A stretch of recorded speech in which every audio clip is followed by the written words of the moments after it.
So just how much money is there in making fishing lures? Now, a lot of people make fishing lures just for themselves, and a lot of people jump into it trying to make some money. But have you done your background work? Have you looked up how much these lures cost you to make and how much you can sell them for? I decided to do this video on probably the easiest lure that you can start out making, the football jig.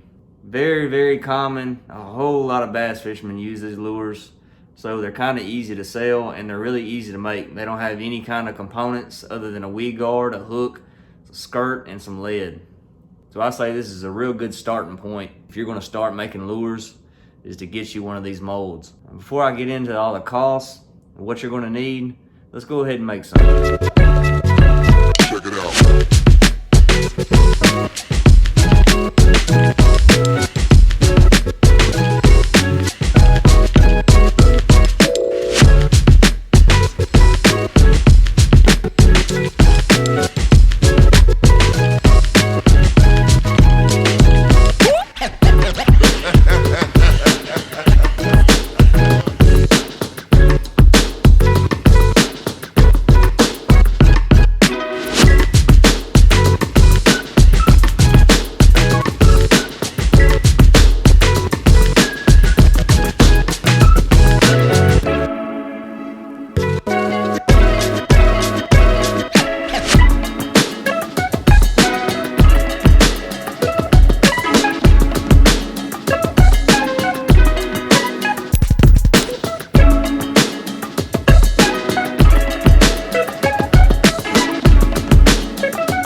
Okay, let's go shopping for parts.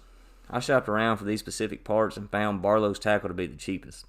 Let's say we're going to make 100 jigs. A lot of times you get a discount when you buy in bulk, and it usually starts at 100.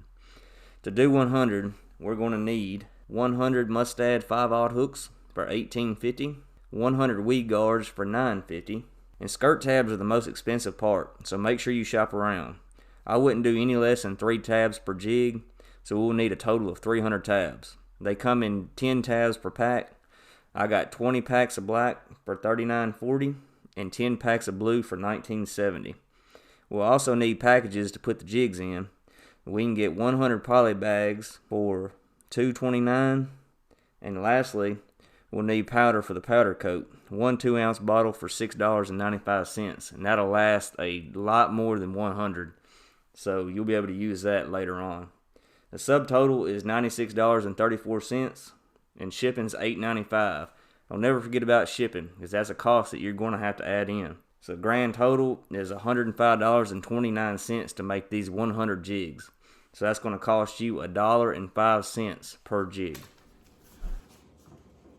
Alright, so how much money can you really make off these lures?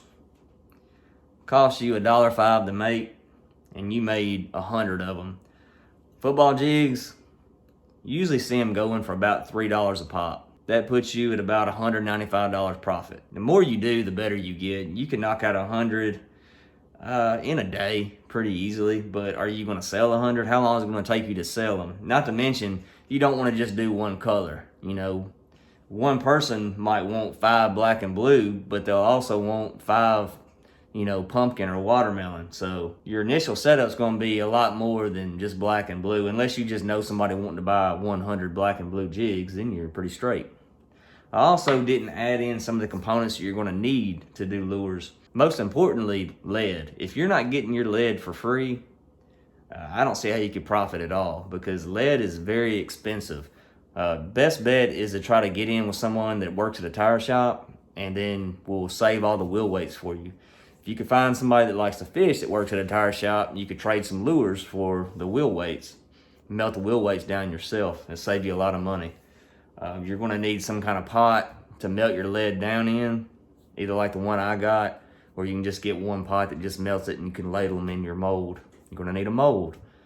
Molds for these lures are about $30. Basically, any lead lure mold is between $30 and $40. You're also going to need an oven to bake your powder coat on. And I didn't add the epoxy because these jigs right here don't take very much epoxy. I mean, a tube of epoxy will last you a really long time. It's like $9. Another thing to consider is, how are you going to sell these jigs? The easiest venue would probably be social media, Facebook or Instagram, but sales can be really, really slow unless you've already built up a really big following. You could create a website and sell your lures, but that's going to be a cost. The website I use, I think it's like $175 for a year. Maybe you can get in cahoots with some bait shop around your house, but I highly doubt if a bait store is charging tax and he's going to have to claim profit on these. He's probably not going to let you do them for free. He's going to want a piece of the pie himself. I don't make very many of these football jigs. They're very easy to do, but the main reason is I don't use them. I hate these things. It's just not my style of fishing. They're highly effective. You can catch some huge bass, and if they're not biting anything else, it's a good chance you can catch a bass on a jig. But one of the reasons I make lures is I like to make them for myself. That's why you probably see me making a lot of spinner baits. That's my favorite bait to throw. So if you're starting out in lures, I would definitely say start out with a lure that you like to use, because who's to say you make 100 of these jigs starting out and you don't throw jigs like me, you can't sell them. You got a tackle box full of some baits that you're not going to use. Now, another reason I like making lures is I just think it's fun. If you go into it to just make money, you're probably going to be a little upset. It's not a whole lot of profit in it. To me, the reward is seeing people catch fish on lures that you made yourself. So I don't do it for the money. I do it because I think it's fun and it's a hobby. Basically, the money I make off of lures pretty much pays for my own lures. So to me, it's worth it. I'm having fun doing it, and it's basically not exactly paying for itself, but it is helping me pay for my fishing habit. So I hope this video gave some of you some insight on the cost of making lures. Like I said, this is the cheapest one you can make as far as bass lures, and you can do like some round head jigs for super cheap, but also you're not gonna be able to get very much money out of something like that. Anyways, I hope you guys enjoyed it and got a little info from it, and I'll see you on the next one.